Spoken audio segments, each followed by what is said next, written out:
1 Corinthians chapter 15 and verse 58.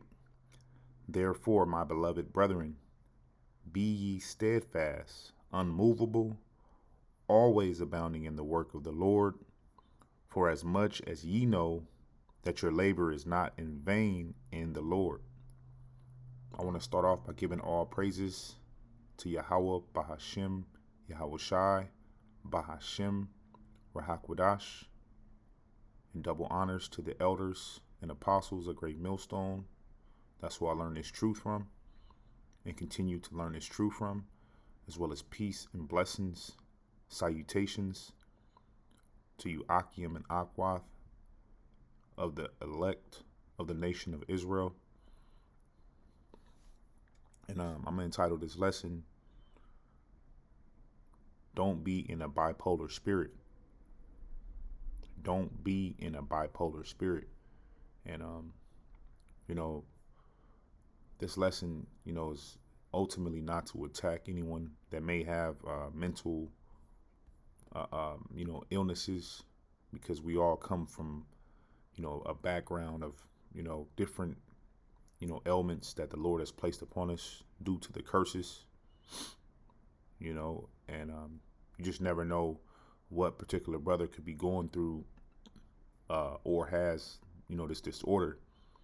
Okay, but we've been given a sure word of prophecy that can, assist us, help us, to fight these demons off, because these disorders, these diseases that the Lord has placed upon us, all right, are able to be combated and battled, all right, with the assistance of Yahweh Ba'ashem Yahweh Shai. All right, so I'm going to get into what bipolar means, and I'm pretty sure a lot of brothers already know what that means, but for the sake of edification, all right, it says bipolar disorder is a mental illness that causes extreme shifts in mood, energy, and activity levels. These shifts can make it difficult to do daily tasks and are more severe than normal ups and downs. Okay, and this is just, showing how this is an actual demon, because the scriptures, clearly, require us to be diligent, all right, to be consistent, all right, to continue to fight the good fight of faith. You have to be consistent. Okay, you have to be able to, go out on the highways and teach under any condition, right? You can't have all these different moods and shifts and still be out there on the highways and hedges teaching, all right? Because at one point you're gonna fold, man. All right, and a lot of this, situation, it deals with medication, man. And you can't be medicated nor teach, on all kind of psych meds. All right, so the way to get closer into Yahweh Ba'ashem Yahweh Shai is being diligent, staying busy, not being emotional, because this is ultimately an emotional disease. Okay, it says bipolar disorder can be treated with medicine, counseling, intensive outpatient programs, and hospital stays. Treatment is usually lifelong, even when symptoms improve. All right, and these are some of the, depressive episodes: sad, indifferent, hopeless, very low activity level, overwhelming sadness, low energy, fatigue, lack of motivation, feelings of hopelessness. Okay, and we have a lot of hope. We have a lot of things to look forward to, looking for a new heaven and a new earth, and ultimately being the dreamers, right, on this side. But we know that we're not dreaming for nothing, man. The Lord actually has something laid up for us, right? And ultimately it just gives you a different, outlook on how individuals can take on a spirit of being all over the place spiritually, But in this faith, you have to find a common ground, right? Find your lane and stay in it. You know, learn to love this thing, man. You know, like myself, if I'm not making videos or lessons, there's reasons. I may be meditating, right? I may be watching other brothers' videos, right? Because I am still a student in this. There's still more things that I do need to learn. So there may be a period of time in which I have to continue to study, to make myself approved, So this is the book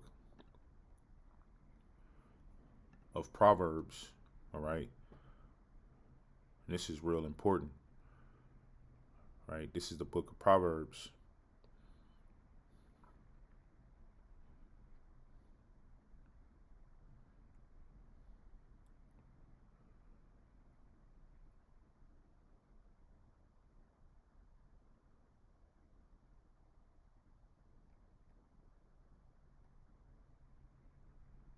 I believe it's Proverbs chapter 24.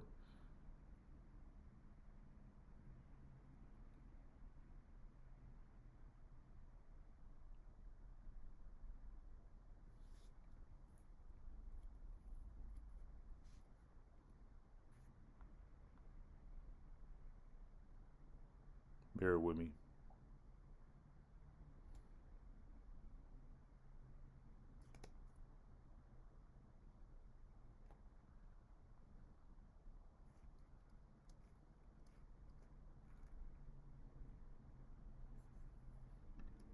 It's like it wasn't Proverbs.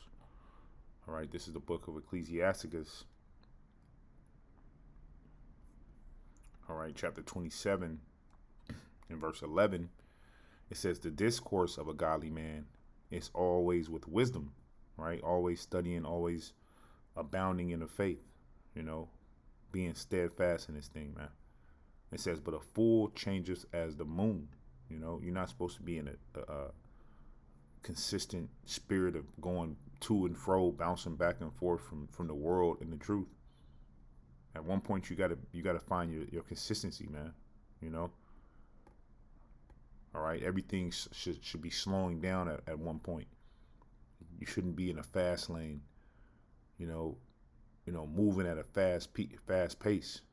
Okay, you gotta get a grip of what you're involved in and understand what you're involved in. All right. Ephesians 4:14, it says that we henceforth be no more children tossed to and fro, right, all over the fucking place, man. All right. And carried about with every wind of doctrine, which this is important, because if you believe on a different doctrine, but you're portraying or teaching the sound doctrine, okay, that will make you a hypocrite, because a lot of men go out and teach, okay, but do you actually believe in what you teach, or do you teach other things behind the scenes? Okay, it says by the sleight of men and cunning craftiness, whereby they lie in wait to deceive. You have a lot of men that do things, or say things, I would say, because it feels good. They don't want to ruffle feathers, but it's not about ruffling feathers. Feathers are going to get ruffled, man. This is the truth, and the scriptures speak about how, right, the truth is sharper than any two-edged sword. Okay, it says, but speaking the truth in love may grow up into him all things, which is the head, even Yahushai, right? Which Yahushai is going to grant us the mercy. He's going to give us, a big assistance in these latter days. And I believe these days are going to speed up even more. I was just watching a lesson this morning from Elder Gabar, in which he was speaking about being comfortable with being uncomfortable. All right, so we're gonna have to remember to keep that spirit on us, man. All right, to remember to get ready for some more troublesome times, some harder times, which means you can't be in that weak, feeble spirit, ready to tap out spirit, ready to throw in the towel spirit. All right, you got to continue to fight the good fight of faith. However the Lord set up your lot. All right, because our lot, all right, whatever lot we have in this faith, all right, you have to bear the indignation of Yahweh Ba'ashem Yahushua. However he placed the spirit that he's given you, the situations that he's placing you in or going to place you in these times that's coming. Okay.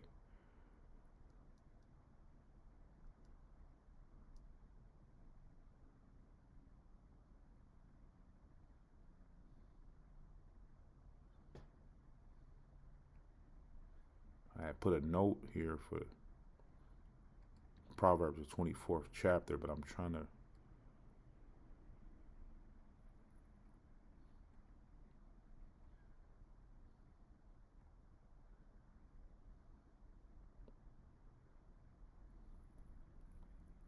But ultimately, what I'm getting to, is just to set our house in order, man. Your spirit, put off the weak nature, because a lot of these, these plagues are man-made. Esau has made men weak by telling them that they're bipolar, all right, that they're schizophrenic, all right, and it makes them weak, makes them fold up like bitches. You got to be a man. You got to man up, even if you do suffer from these different afflictions. The Lord requires you to be strong, man. You gotta fight back, man. We all, like I said, we all come from different backgrounds. Us that's in this faith, okay.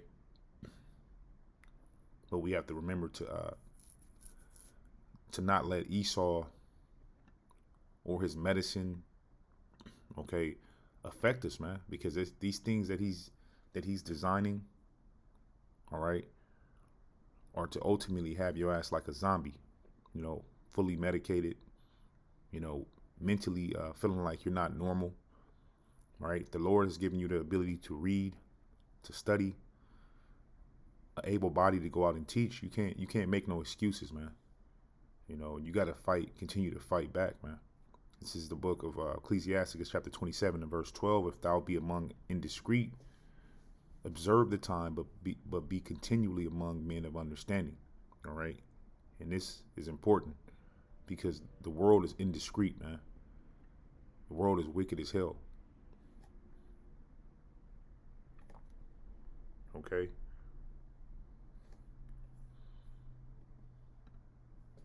And the world will get you fucked up.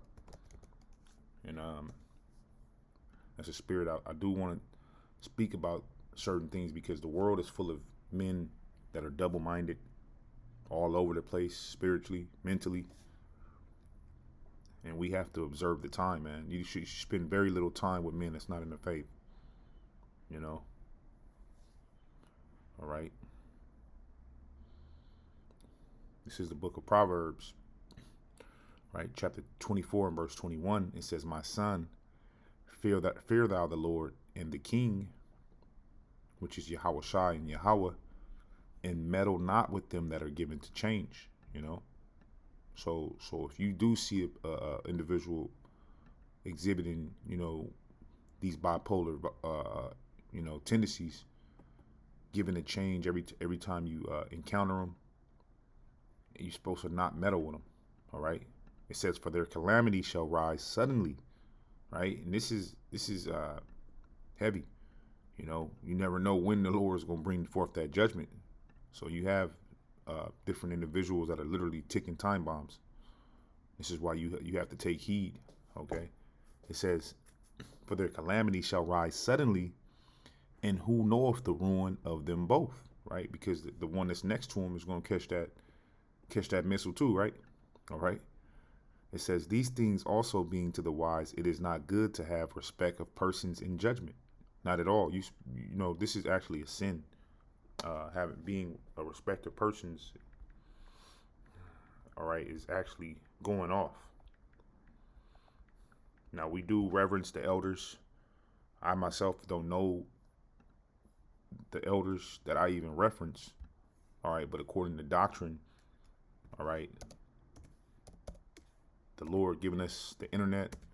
I do believe, in the doctrine, man.